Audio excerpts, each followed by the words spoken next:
Hey, Matt here again. I haven't done a video in a while, so I'm going to do The Clash today. It's UK punk. I have not done a UK punk band yet. And it's worthy to start with The Clash because I was thinking about this yesterday. I'm going to say The Clash could be my favorite punk band ever.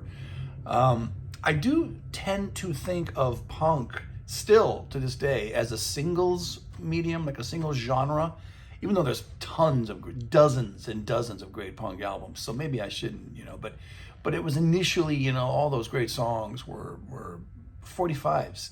And it's no exception with The Clash. In fact, I'm going to show you this now before I forget. This is all their UK singles. Hopefully I'll get into this later on. The discography is rather small, so this shouldn't take a long time. And I'm going to stop at Combat Rock. I never bothered to buy that last album without Mick. Anyways, so first one is The Clash, 1977. This is the UK version, of course. You can always tell it's the UK version because The Clash is at the bottom. The American version is the same picture, same cover, but The Clash is at the top. I'll show you that in a second. Is this the greatest punk album of 1977?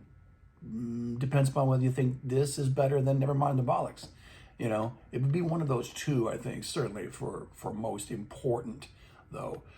Listen to these songs. Mick Jones, Remote Control, I'm So Bored with the USA, White Riot, that's the LP version. Hate and War, that one wasn't on the American version. What's My Name and Deny, those two songs weren't on the American version either. London's Burning, Career Opportunities, Cheat, Protex Blue, those weren't on the American version. Police and Thieves, 40 Hours, ditto. There's a lot of songs, actually, that weren't on the American version. And Garageland. All right? You need this in your collection. 78, Give 'Em Enough Rope. This is, I remember at the time they complained, or people complained, fans complained, this was like Americanized. They got Sandy Pearlman, who's the Blue Oyster Cult producer, to do this. And so it does have more of like a rockist sound in the production, but it didn't bother me. To be honest, folks, this was the first Clash album I ever heard in its entirety. And not until the early 80s, a guy in high school gave me this, a metal guy, a headbanger. He didn't like it. And he gave it to me, and he asked me like about a week later, he goes, "How was that Clash album? It was terrible, right?" He said that before I gave an answer. I said, "No, I liked it." In fact, I remember something I used to do at the time, this was the vinyl days, pre-CD, is I would, if I wanted to know what the words of a song were, I would actually sit there, play the song, lift the needle up after he said something, because you could pull like the little arm down, the needle would go up and it would come right back down in the exact spot that you lifted up. Write down what was being said in the song and then do that. It would take friggin', hours to do the whole album, but I did that with Give 'Em Enough Rope. I did that with Pet Sounds. I did that with Jackson Browne albums. I did that with Velvet Underground records. A lot of stuff where I wanted to know what people were saying. Anyways, this is a great album, and it seems to get overlooked, when people discuss, because of the Clash in the front, and then London Calling coming after this, they overshadow this one. But some of my favorite Clash songs are on here. I love Safe European Home. That would be in my top 5 Clash songs. English Civil War is good. Tommy Gun. Even a silly little kind of filler track like Julie's Been Working for the Drug Squad. I get that song stuck in my head sometimes. Last Gang in Town is good. Guns on the Roof, Drug Stabbing Time, Stay Free. I love Mick's Stay Free. That's another one of my favorite Clash songs. And then Cheapskates, and then all the Young Punks there. I just said every single song. So, if not a classic, it's pretty damn good. I think so anyway. First Clash album I ever bought, because remember I got Give 'Em Enough Rope for free, was the American version of The Clash. You can see the logo is on top. Well, I've already gone over the songs, and I'm not going to go over the songs that are on this one because I'm going to go over the singles, right? So my copy came with the lyrics in the record sleeve. So I always knew what Joe was saying. It's another classic. I know people prefer the UK version because it was first, and this is kind of like a compilation. But this is a classic album too, And even though yes, this contains sessions from 77 through 79, the sound doesn't change that much to me anyway. But yeah, if you're going to get one, I guess go for the UK album. But cut for cut, this might be better. London Calling, of course, is the all-time classic that they will always be known for. It's a double album. Came out in late 79, but Rolling Stone said it was the best album of the 80s, which, Rolling Stones always got their head up their ass. But it's actually, if you ask me what the best album from 1979 is, I'm going to go with this. I mean, what? Yeah, why not? From shows I've already done, The Wall, Armed Forces, Live Rust and Rust Never Sleeps, lots of other great albums, but I'm going to say this. Also, it was forward thinking, at least for the late 70s. There's filler on here, but not, even the filler is good. This is as good for 1979 as Blonde on Blonde was for 1966. What? Sacrilege? No, it's not. There's filler on Blonde too. But even the filler is good. That's what made me think about this. Or Exile on Main Street in 72, I still say the White Album is my favorite double album, but this is a classic. And yeah, I know. Just to address what lots of fans say, a lot of British fans, I think, will say that the American influences are becoming too much on this album. But so what? I know plenty of Brits who love this album too. There's like, rockabilly and, they always had that reggae thing, which of course reggae is Jamaican. But who cares? It's so good that, at the time they had that saying, the only band that matters. And even though, that's a lot to live up to, it's hyperbole. I can't think of a better band from the late 70s and the early 80s who was consistent. When I did the Costello video, I said he was as consistent as anybody from 77 to 82, and I mentioned the Clash as well. And the great thing about Elvis was, he was the only songwriter, and the Clash were a band, but they could be compared to Costello. Their albums could be compared to Costello's. Okay, this is Super Black Market Clash, which was a 1980, I forget what they used to call this, mini LP. It was way more than just an EP. Now, I do recommend this. There's some good stuff on here. Listen, City of the Dead, The Prisoner, Pressure. Most of these are just singles. 1, 2, Crush on You, Groovy Times, Time is Tight, Booker T. Justice Tonight. There's a lot of good stuff on here, but if you had the original 1980 vinyl mini LP, not every song on that is on this. Even though this has way more songs that were on the original vinyl, you still don't get everything from that here. It's still an essential Clash purchase, though, if you're not going to get all the singles. But also in 1980 comes the mammoth, the Brobdingnagian Sandinista. Now this is it's 2 CDs, it was 3 LPs. This is a divisive album because you can't deny that there's filler on here, especially on that third disc. But I was just playing this, I don't know, a month or so ago. I like most everything on here. For a triple LP, to me, the filler does not come until that final third. And even then, it's still pretty good. They were all into the dub thing, with the reggae, and which was kind of dying out by 1980, but not a view of the Clash. There's lots of New York influences. I like how the original album came with that little, like, you know, the lyrics, and then they had little cartoon illustrations. I've often thought that would be a cool idea to do that for a lot of albums. Again, some of their greatest songs come from this record. It starts off, it's totally one hit after another. Magnificent Seven, Hitsville, UK, Junko Partner, Ivan Meets G.I. Joe, The Leader, Something Money. I love all those songs, Rebel Waltz. And it's very stylistic. You know how, and dynamic, because it's like this.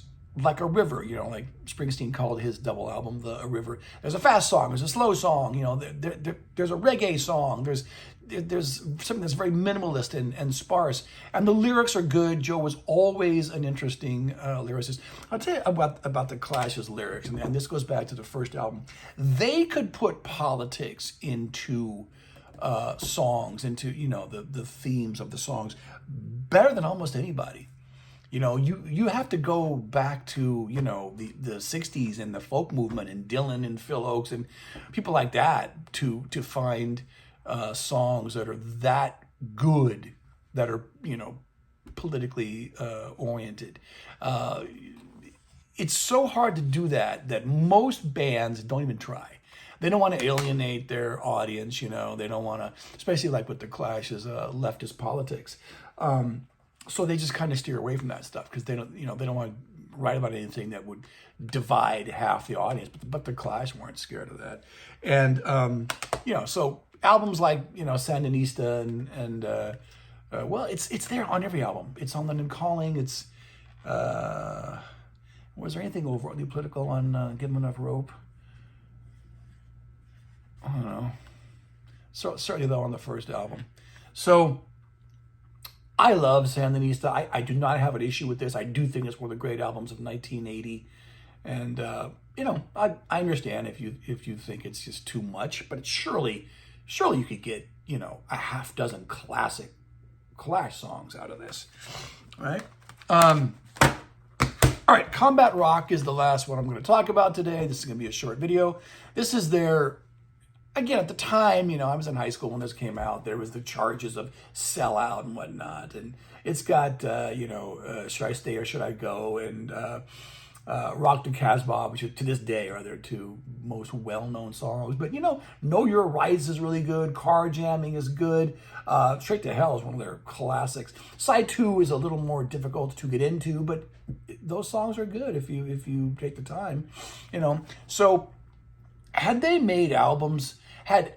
Had Mick never left and had they remained like this, they could have made 2-3 more albums this good and then disbanded, and they would have been huge. They would have, because they were a big band in America by 1982, and they'd taken all those years to get to that place, you know. They never really became like an MTV band because they broke up right after well, Mick left. I guess they didn't really break up. So, if not a classic Combat Rock, it's still a really good album, especially side 1. Okay, so now, well, before I get into the singles, there's lots of, you know, Clash compilations, or, you know, this box set came out a long time ago. Back in the early 90s, I think. This is the Clash on Broadway. It's 3 discs. The remastering isn't as good as the discs that I just showed you. But if you just want a single purchase, this'll do you. And yeah, this doesn't go past Combat Rock either, right? So, but this will give you most every worthy Clash song that you need. If you don't have the UK version of the Clash, the debut album, you have the American version. This gives you the songs that are on the UK version. So now you can say you've got that one too. I like that one. But as I mentioned earlier about punk being a singles genre, I like this a lot. If you don't do vinyl the way, you know, I mean, and because I don't anymore anyway, and you don't want to get all those 45s and EPs and stuff, this is a nice little set. This is all, 19, yep, of the UK singles. Opens up, and the lid comes off, you know, and then it's just all of them. it's got a booklet, which, you know, details everything. So let's just go through this really quickly because I think it's worth it. That's White Riot, right? And then 1977 was the B-side. It reproduces all of the original 45 pictures. This is just a interview disc. All right, so don't need to go into that. Here's the same image as the debut UK album. Remote Control, London's Burning live version in mono for the first time. Okay. Yeah, London's Burning. Was that song on the American version? I don't remember now. Anyway. What's this one?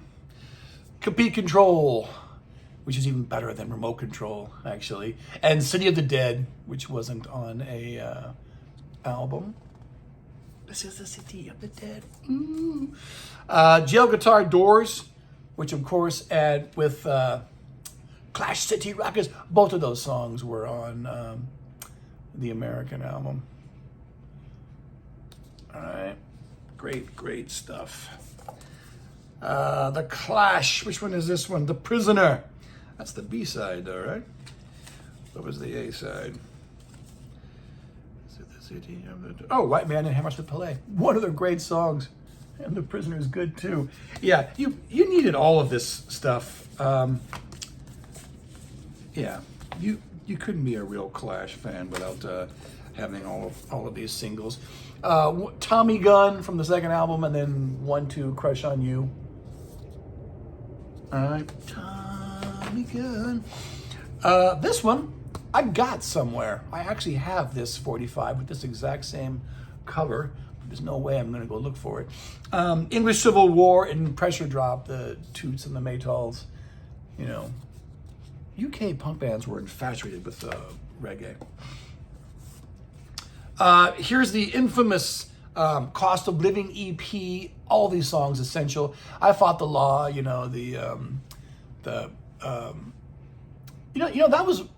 that was originally a Crickets number before Bobby Fuller did it, and it sounds just like when Bobby did it. But when the Clash did it, it took it to another.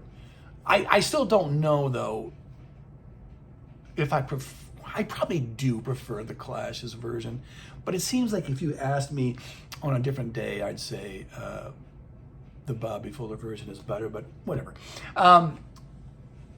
Groovy Times, love that one. Gates of the West, about coming to America. Capital Radio. I mean, yeah. And then, you know, some of this stuff made, well, actually, only I Fought the Law made it to the American version of the Clash. So you do need this. Armageddon Time.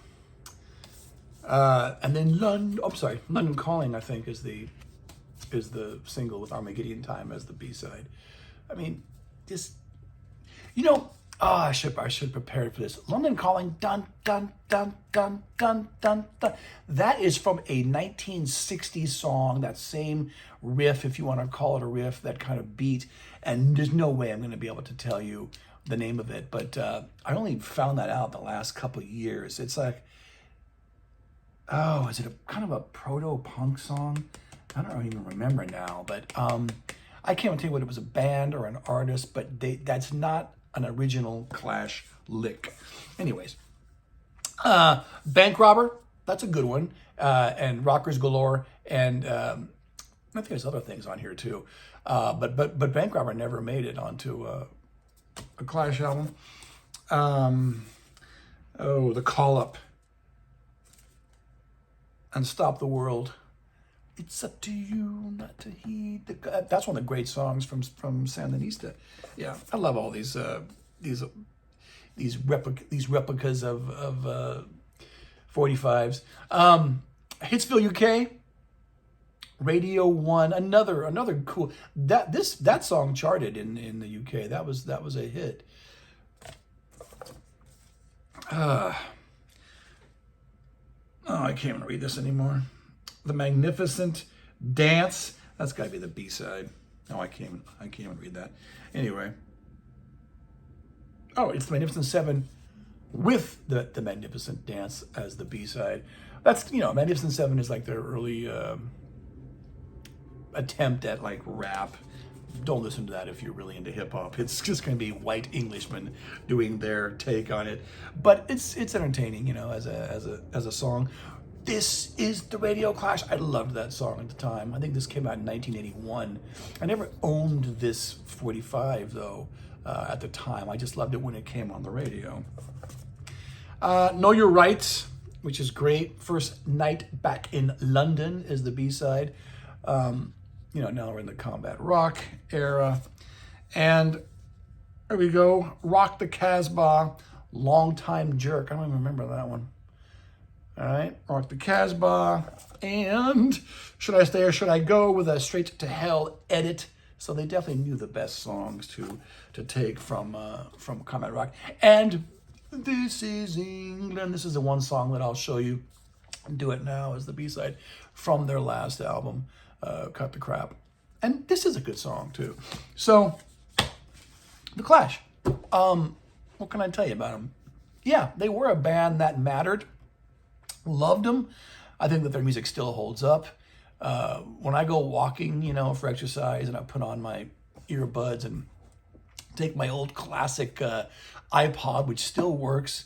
I would never buy them though, because they're like hundreds of dollars to get those things used now online. I do put Clash songs on a lot. And not the obvious ones, like London Calling, or, like I'll put like, I'll listen to songs from Give 'Em Enough Rope and Sandinista. I'll put stuff like Safe European Home. I've been running, police on my back, which is a cover version, I know. Or Stay Free. But I do like to hear some Clash, when I'm exercising. So, all right. I'll do a Sex Pistols video eventually, but their catalog it's just 2 albums really. So I'll do that, and then I'll do PIL for a few years or something. All right. So The Clash.